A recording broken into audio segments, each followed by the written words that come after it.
விமர்சனம்ன்ற பேரில் பல கொலைகள் நடந்துக்கிட்டு இருக்குங்க.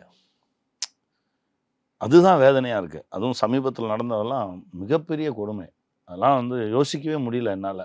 ஏன்னா என்னோடு நடித்த நடிகர்கள்லேயே நான் ரொம்ப வியக்கிற ஒரு நடிகர், இந்த சொசைட்டி மேலே அவ்வளவு பாசம் வச்சுருக்க ஒரு நடிகர், ஏதாவது செய்யணுண்ணே அப்படின்னு சொல்லிக்கிட்டே இருக்கக்கூடிய ஒரு நடிகர், செஞ்சிட்டு இருக்க ஒரு நடிகர் சூர்யா.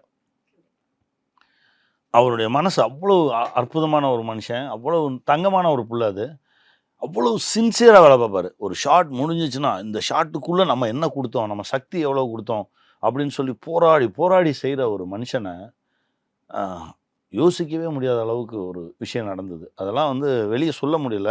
ஆனால் எவ்வளோ நாள் வந்து அது வலிச்சதுன்றது எனக்கு தான் தெரியும். அந்த மாதிரியெல்லாம் செய்யும்போது தான் ரொம்ப வேதனையாக இருக்குது. அது வேணாமே, நம்ம வீட்டில் இருக்க ஒரு வர்ற பிள்ளைய நம்மளே ஏன் குத்தி கொல்லணும்? அதை வச்சு தான் நீங்கள் சம்பாதிக்கிறீங்க, அதை வச்சு தான் நீங்கள் சாப்பிட்றீங்க, உங்கள் குழந்தைங்க சாப்பிடுது.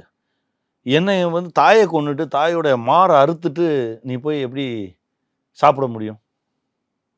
சினிமா தானே உனக்கு சோறு போடுது. அப்போ நீ சினிமாவையே கொன்னுட்டு எல்லாத்தையும் வேற எங்கேயோ போதே.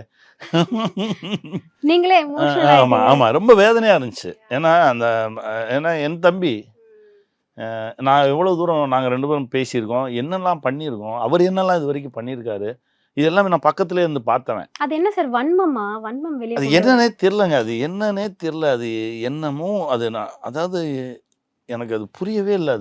அது எங்கே அப்போது அந்த மனிதன் வாழ்ந்த அறம் இருக்குல்ல, அவர் ஒரு அறத்தோடு வாழ்ந்தார்ல.